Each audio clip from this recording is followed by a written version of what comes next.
ஜென்மம் வாங்கி வந்து இரு ஜென்மம் வாழுகிறேன். இது என்ன கதை என்று விதி கேட்குதே. மாயமா என் கண்ணீர் மாறுமா? எங்கேயோ தொலைந்த விதை இங்கே வந்து பூத்ததென முல்லை பூ என்றிருந்தேன்.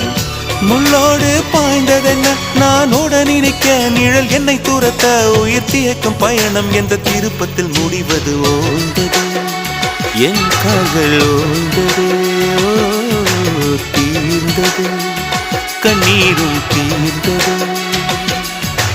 பூசும் மஞ்சள் பூசும் மஞ்சள் பூசிய பூன்று பூமியோடு போன பின்னும் பூத்தது ஏனென்று என் கண்கள் போய் சொல்லுமா? வேறில்லாமல் பூ பூக்குமா?